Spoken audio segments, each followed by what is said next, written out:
to The Hypnotist, the show that gives you inside access to cutting-edge hypnosis with real clients facing genuine issues. Brought to you by the hypnotherapist demanded by celebrities, CEOs, and even royalty, Adam Cox. These recordings took place live from Adam's clinic in London's world-famous Harley Street. So, get yourself comfortable and enjoy today's episode of The Hypnotist.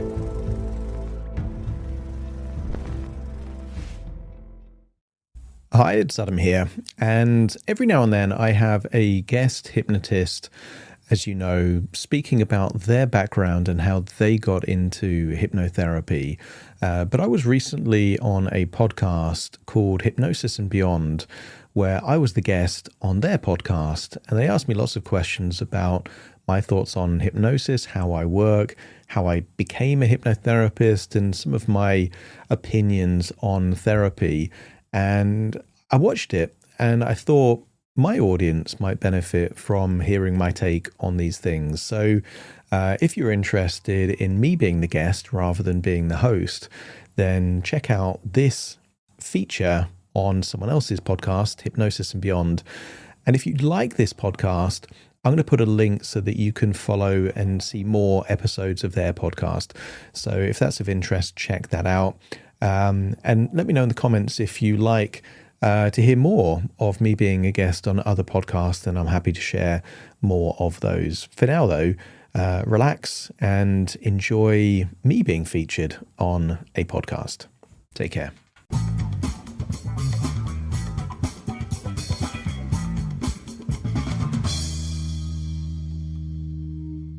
Hey, Jen.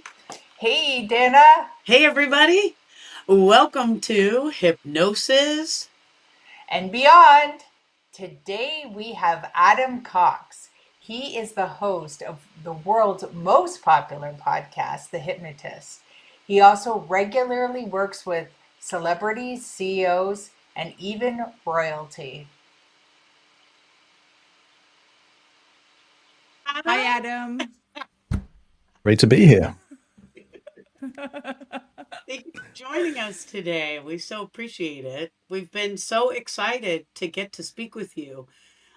You are a pretty well-known figure to a lot of people in our world, but what about all the people who don't know who you are? Can you share a little bit about who you are and what you do? Yeah, so you could probably tell from my accent, I'm British, so live very close to London. And I'm most well known for being a host of a podcast called The Hypnotist. And The Hypnotist is kind of different from a lot of hypnosis podcasts because generally I'm not interviewing guests. What I tend to do is I share real hypnosis based on real client issues, but protect the confidentiality of the client. And what that does is it gives the audience the ability to experience what I consider real hypnosis, whereas a lot of what's on YouTube and recordings are kind of scripted voiceover stuff. And for me, I consider real hypnosis something you do with the person in front of you, with a client. And that I think is what makes it different. So I guess the easiest way to describe me is a British hypnotist that has a podcast called The Hypnotist. I like it. And do you find that you get clients that have the same sort of issue all in a row? Like, do you get crops of a certain issue, or do you specialize in something? How does that work? When I started, I specialized in weight loss and phobias mainly. And that was the two things, because my belief system when I started about 12 years ago is that the medical industry was very much focused on changing body parts. So, kind of if you think of bariatric surgery, so gastric sleeves and bands and those kind of things, or medication. And obviously with those Empic, it's quite popular now. But my belief is that if you're going to help someone to lose weight, you're better off dealing with the cause, like what's the original reason why they have certain habits and those kind of things. And because I had very extreme phobias growing up, I thought, yeah, I'm going to help people with phobias. So when I started, it was that. What happened in COVID, though, is that I had a very nice therapy room in a very prestigious part of London. And when COVID came, I knew that clients weren't going to be seeing me face to face. So I thought, right, let me close down this kind of lease agreement on that therapy room. And I thought I really wanted to keep having an outlet for hypnotherapy even during the pandemic. And I thought of the idea of a podcast. So what actually happened originally, I was sharing lots of phobia and weight loss podcast episodes, and that was getting me clients with phobias and weight loss. But every now and then I would work with a client that had something quite unique and quite different. And then whenever I published an episode like that, I would then get more people discovering me because they had that issue. So, it's very, very wide. But when I started, it was very much weight loss and phobias. Do you notice a thread underneath most issues? Like, do you think that most things boil down to anything, or do you find that everything is just really unique and there aren't commonalities? I would say both. I mean, every client is unique. Where I would say there is commonalities is that the brain is pretty good at trying to solve problems, but sometimes the coping strategy that it comes up with paradoxically gives them the very thing that they're looking to avoid. So if you think of a phobic, for example, a phobic quite often has an unpleasant experience and the brain does not like that at all. And it says, right, to help you avoid this unpleasant thing happening again, you're going to pay way more attention to this thing that you want to avoid. And now they end up thinking more and noticing more the very thing that causes the anxiety. So I would say sometimes it's a well-intentioned coping strategy that actually makes things worse. Sometimes it's just one disempowering belief. I would say at least a third of all my weight loss clients somewhere have the belief that they're just not good enough. And they're in this kind of cycle where the part of them that believes that they're not good enough doesn't believe that they should be happy, confident, and slim, but eating food makes them feel better. So they're in this kind of cycle. So part of what I consider my job to be is to play detective and say, right, where did all this come from? When was it not like this? Because I believe that if you can deal with the cause rather than the effect, you're more likely to make long-term change. And that's the opposite of the pharmaceutical industry, that in many cases couldn't care less about the cause, and they just come up with a medication to treat the symptoms. And I think as hypnotherapists, much better to deal with what's causing this rather than just giving them suggestions to make them feel better in the moment. Do you use different techniques to get at that cause, or do you, what sort of how do you explore that with people in general? I know it's different, of course, but do you have some techniques that are your go-tos? Asking questions is my main technique. And one of my favorite questions is, depending on what the issue is I say, if I were you for the day, how would I do what you're doing? And that's a strategy elicitation question. It's out of the NLP playbook, but you can look at what people do as kind of an internal pattern or strategy. And I think most people think they have to know why, but actually how is much more important, because if you know how they do it, then it becomes easier to figure out what to change. And then you're just adjusting a pre-existing neural pathway rather than trying to create a brand new neural pathway. So the analogy I use for a lot of people with, let's say, emotions that are triggered by something, and that might be something that causes anxiety, or it might be something that causes a compulsive behavior, is almost like a line of dominoes.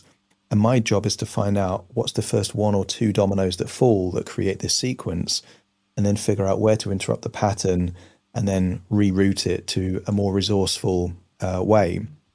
So questions, I think, is the best way. And listening. Quite often the client tells you what's happening. So you might have a client that is very stressed, and they literally say, you know, and I just tell myself, like, you're a piece of shit, like you can't do anything right. They're telling you, they're in a dialogue, you know, and I think sometimes it's just paying attention. And when you pay attention, it becomes obvious what to do. And then even paying attention if they've got inner dialogue, is it stated in a first or third person? If the inner dialogue is saying you know, you've got a disassociated part. And if it's I, you know, it's associated.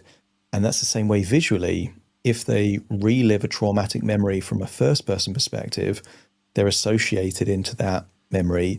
And if they see themselves looking like someone else, they're disassociated. And I think association and disassociation is one of the key things that you can take high levels of an intense undesirable emotion and just dial it down very, very quick, just by changing the perspective or giving a part a different role to play.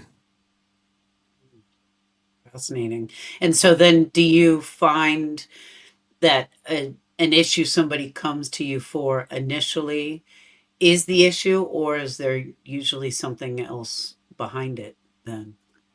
I mean, there's a great phrase in hypnotherapy: the issue is never the issue, and I think there's a lot of truth to that.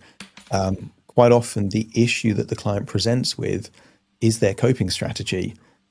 Someone might be overweight, they might be drinking too much, they might be taking recreational drugs. So they think they just want to quit that thing, but then you figure out actually they're doing it to connect with themselves. They're doing it to make themselves feel better. So I would agree with the statement. Not that the issue is never the issue, but the issue is normally never the cause of the issue that they're dealing with. And you know, from my perspective, why not treat the cause of the problem, because then it's gonna be a long-term solution. Whereas if someone's feeling depressed, you could do a hypnotherapy session that makes them feel good in the moment. You just get them associating into resourceful states. But you need to know how they're getting depressed consistently. And that might be, you know, in a dialogue telling themselves they're useless, you know, what's the point in trying? And it's like, well, you want to deal with that rather than give them a temporary experience that makes them feel better for the session. You know, much better to make the change so that whatever's causing that low mood or that depressed state doesn't keep coming back again and again. So how do you forward pace, or how do you check future pace to know that you have gotten to that point and not just made them feel good? Yeah, so I must have published about 1,800 and something episodes of The Hypnotist, and almost every single client session ends with future pacing. And I start the future pacing disassociated. So say, right now, when you think about your future, you know, I want you to see yourself, you know, what do you do when you've got a craving? What do you do when you're in a social situation? Like, I want them to see themselves like someone else first, because they don't have the evidence that they can access that yet. But we want to kind of sow the seed that it's possible, and then step into that and feel what it would feel like to actually be that. So, for example, if someone's afraid of public speaking, for example, and they just see themselves on a stage confidently performing, that's a great stepping stone, but it's not quite enough, because when they're actually doing the speech, they're not going to be seeing themselves like they're someone else. They're actually going to be looking at the audience in front of them, in which case you need to associate into the resource state.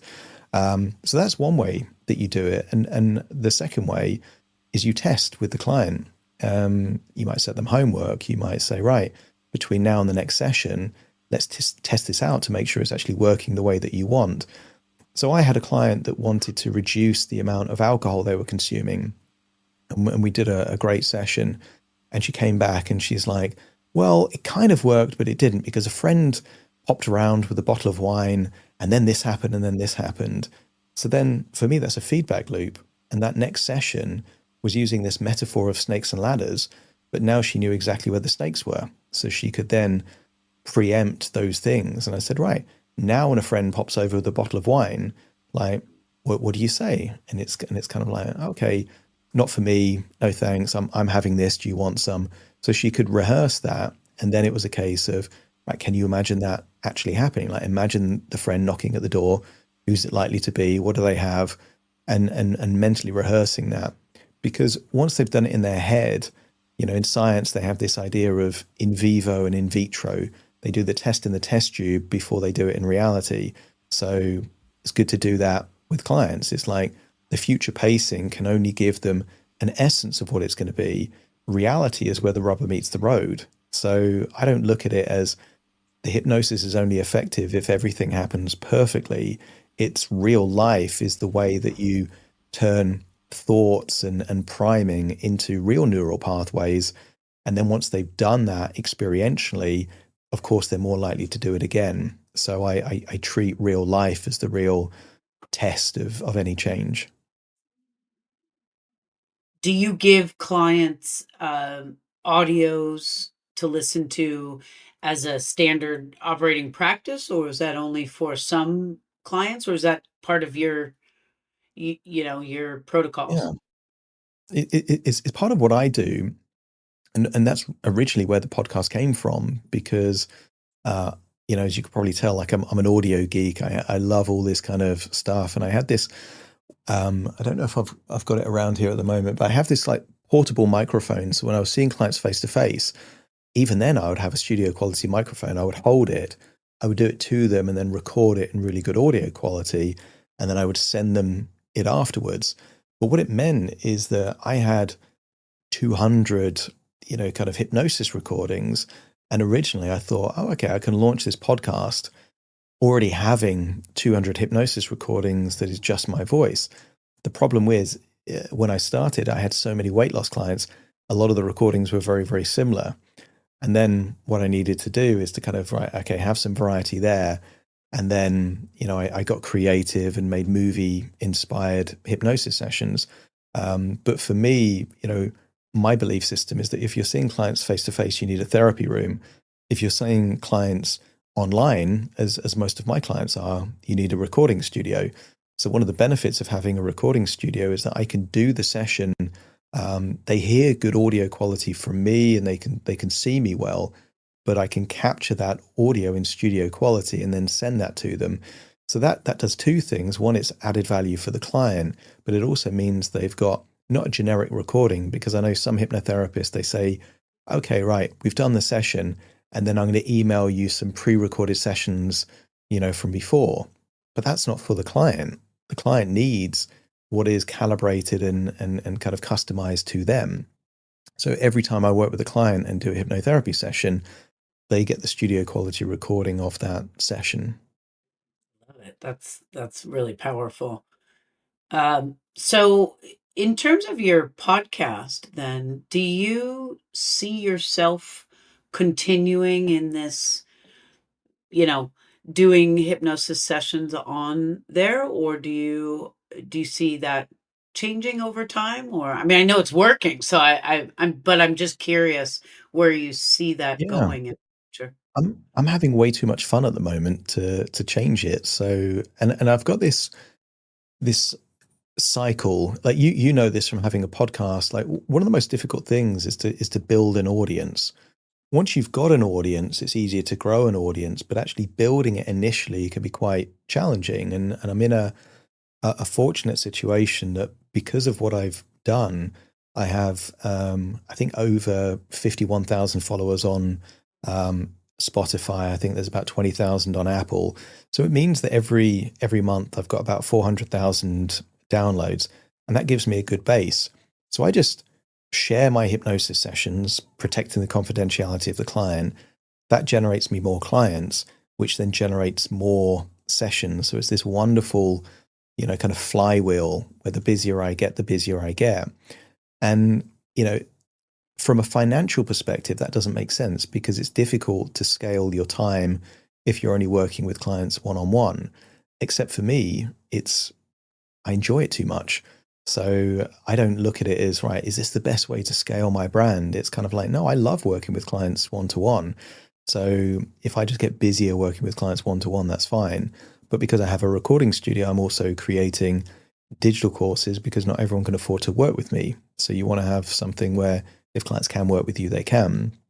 But if they can't, they get a digital clone version of me doing the sessions for them, which makes me more accessible. But I'm a hypnotherapist, and hypnotherapists do hypnotherapy with real clients. And I think one of the paradoxes that you have in the hypnotherapy world, and we were at HypnoThoughts, sometimes a talented hypnotherapist then starts doing conferences, starts doing talks, they become a trainer, and then they end up doing less work with clients.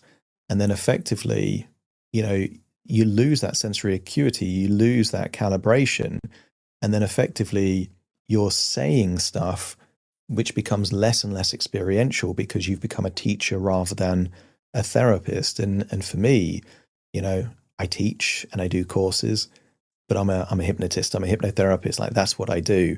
So, I would never, the day I retire from hypnotherapy is I physically can't do it anymore. Like, outside of that, I'll keep doing it because I was having a conversation with someone and they said, being a hypnotherapist is like a cheat code for life, because you get paid to do something incredibly fulfilling, that's creative, it's intellectually stimulating. You actually make a difference in people's lives. Like, there's no downside. And there's lots of professions that can't say that. They get the money, but they don't really like what they do. They're kind of ashamed of it. And hypnotherapy is a wonderful thing that I can't really see a downside. So it's kind of like, I'm happy to be as busy as I can be, because I know it's doing good. And it also has that ripple effect with me, that beyond the clients that I'm working with, one of the most wonderful things about the podcast is that I'll see in the comments and I'll see messages from people that I'll never meet. They'll never meet me, they'll never talk to me, but they say in the message, lost 30 pounds of weight, stop smoking weed, drinking way less. And that's just a ripple effect of me working with the original client, but people out there are hearing this stuff and it's actually helping them too. And that's, what a wonderful time to live, to be able to have the ability to do something like that. It would be really interesting to hear how you got into hypnosis. What made you, This podcast is brought to you by Carvana. Carvana lets you buy your next car on your terms. Explore a massive inventory online, filter for what matters, and find your perfect match. Then choose delivery to your home or pick it up at one of Carvana's iconic car vending machines. Every car also comes with a 7-day money-back guarantee, so you can make sure it's the right fit. Buy your car on Carvana. Delivery or pickup fees may apply. Limitations and exclusions may apply. See our 7-day return policy at Carvana.com. Carvana. Yeah. brought you to this field? What brought me? I was fascinated by psychology quite young. So I was a very shy, introverted child. And only later in my 20s, I kind of pieced it together that belief that I talked about with a lot of my weight loss clients, not feeling that they're good enough. I had that belief, a deep conviction, not just a belief, but a strong conviction that I just wasn't good enough. Without defining what enough was, but I believed it anyway. And, but I was also quite resourceful. So if you genuinely believe that you're not good enough and you don't want to stay that way, then it creates this motivation to get better. And, I had a love of learning. So as a child, I would read books on lots of things that I thought would make me better. And that might be exercise. I remember reading books on mnemonics. I learned to speed read when I was about 12 years old. And by speed reading young, you can learn more stuff quickly. And I thought, okay, well, I want to accumulate knowledge, reading books on investment quite young. So I had this kind of desire to do that stuff. And the first book I read on hypnosis was a book by Ormond McGill on stage hypnosis when I was about 12 or 13. And there I am doing like little arm catalepsy tests and the locking fingers and the magnetic fingers. And, I didn't realize why they were working. It doesn't explain in the book, but of course there's certain kind of physical things, but it is the confidence and the congruency of the language. So all of these things were being planted quite young. The irony for me is that where it really changed was when I was 18 years old. I left home to study psychology as a degree. And during that time, I had very, very severe social anxiety. So I had these kind of horrible rashes over my face and my chest. And that led me to avoid people. And then effectively I became a recluse. And I knew at the time, because I knew a bit, about psychology, that if I would have gone to my doctor and said, like, I'm feeling this way, they're either going to diagnose me with generalized anxiety disorder or depression and basically put me on meds. And I knew I didn't want that. So instead, being a recluse, I was avoiding people. But the university I was in had a 24-hour library. So I would kind of basically become a vampire. I would like sleep in the day and then at nighttime go to the library and just consume everything that I could on different therapeutic modalities and those things.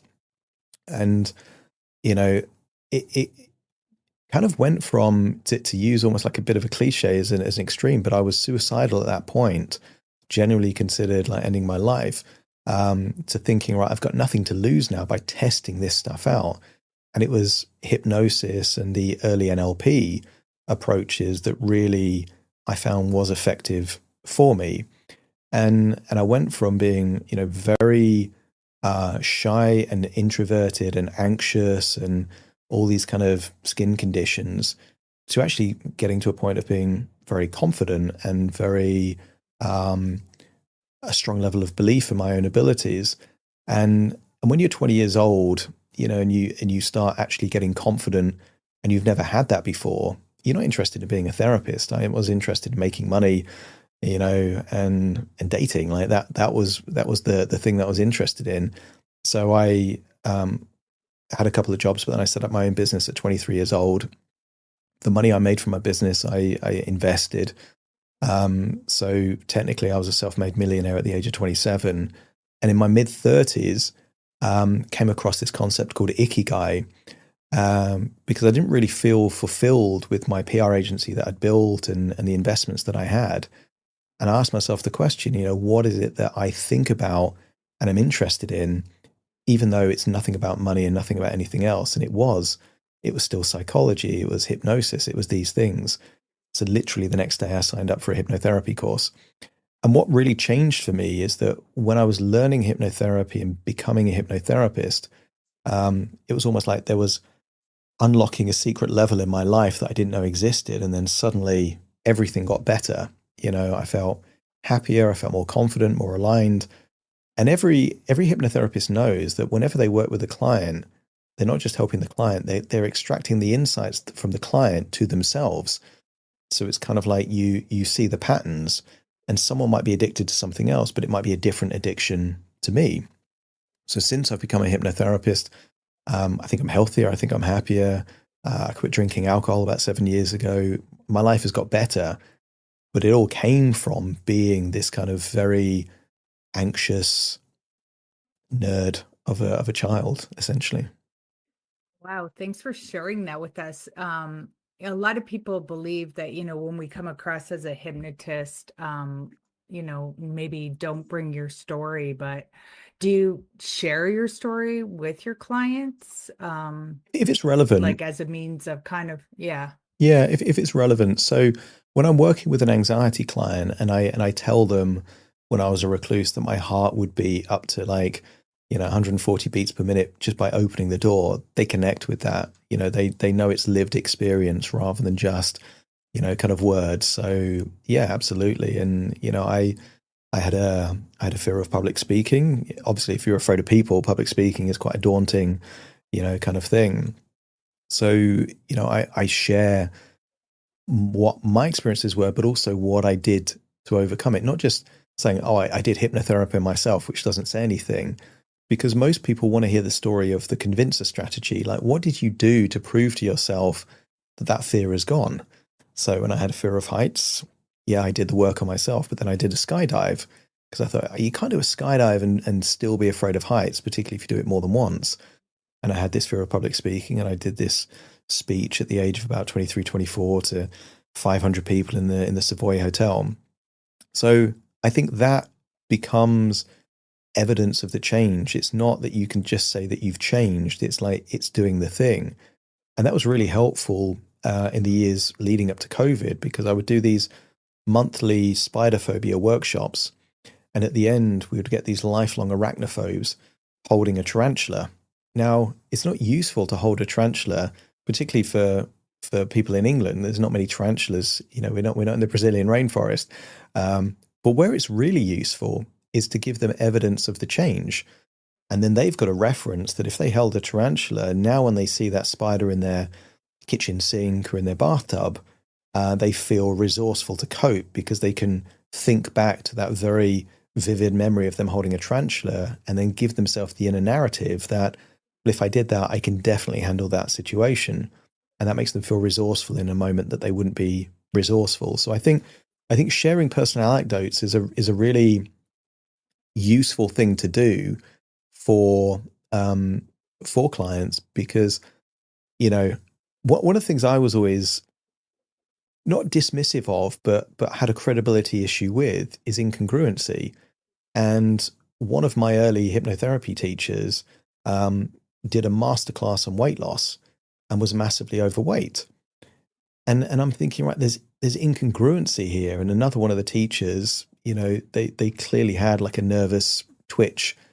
And I'm thinking, it doesn't quite sit right for me, because, you know, there's a great Gandhi quote, which is, be the change that you want to see in the world. And I think as hypnotherapists, we have got not an obligation, you know, but I think it's a good example to set that we've experienced all of this stuff and we've got through it. And if we can do it, then they can do it. You know, we're not superhuman.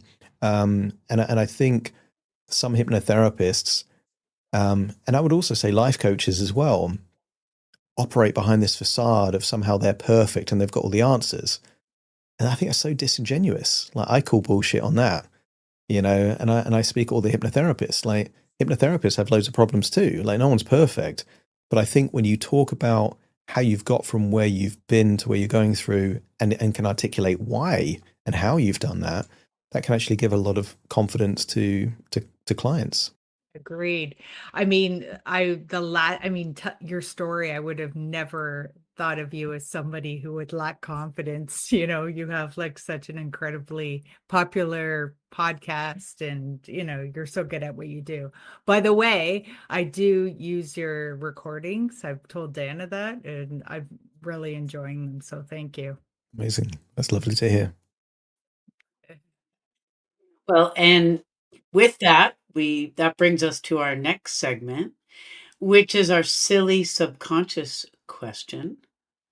And our question for you today, Mr. Adam Cox, is, if you had an animal sidekick, what would it be and why?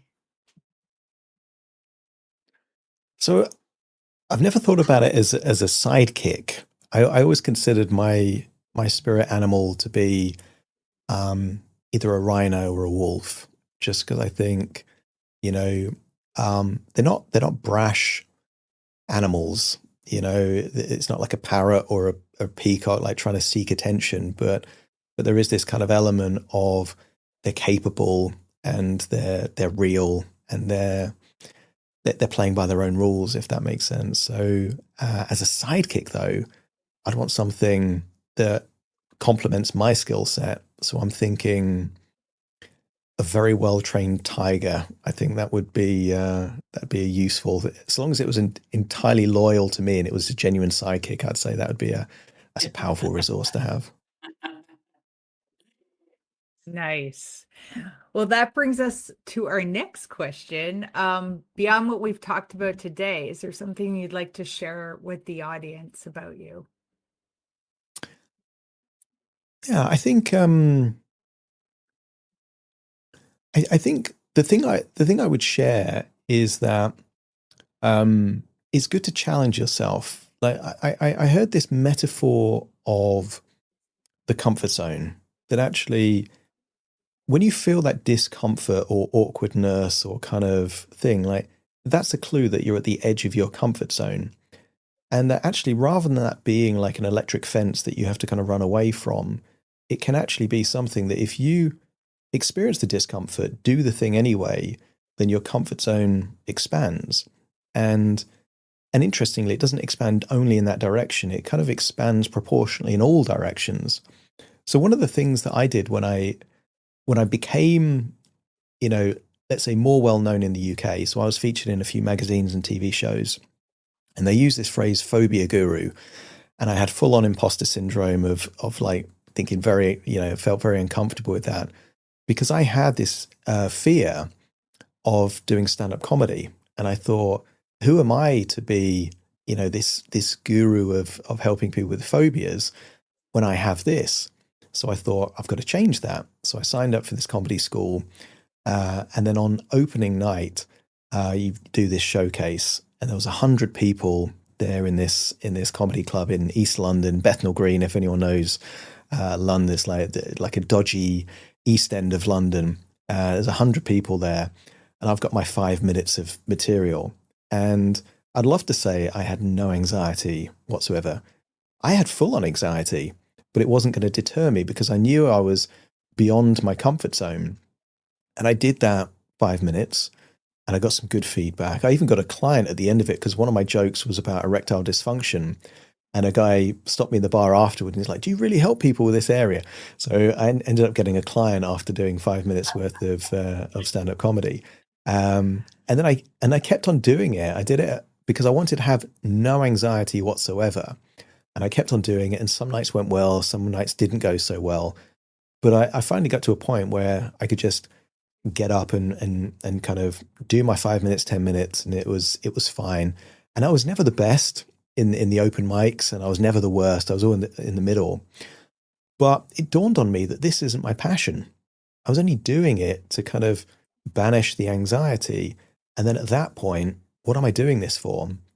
So I'd say, hopefully that's a useful thing to know about me. But I would say the key lesson I got from that is that you've got to lean into what you're passionate about. And the key catalyst for me to kind of stop doing stand-up comedy was to realize that I'd met my goal of doing it to begin with. And then I just met someone that had no desire to be a stand-up comedian and was just effortlessly funny. And they're like, that's their genius. And I'm pretty good at weaving hypnotic stories together. You know what? I should just do the thing that I'm really passionate about. And I would say anyone listening, like, there'll be something that just people are amazed at how good you do that thing. Like, that's the thing you should be doing more. Like, do that. It's an amazing message. Thank Great you. message. I love it. Well, we so appreciate you taking the time to come and speak with us today. And we hope you'll come back again. And with that, Jen, what do we always say? Peace out. Peace out. Peace out.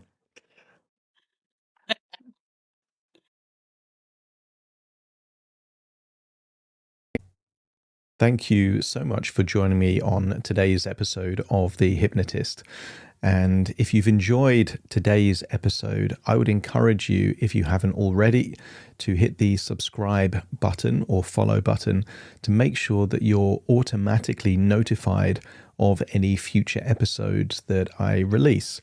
Also, by doing that, it lets the algorithm know that you like this show, and that will put it in front of even more people that might not know that this show exists. So that would be helpful for me.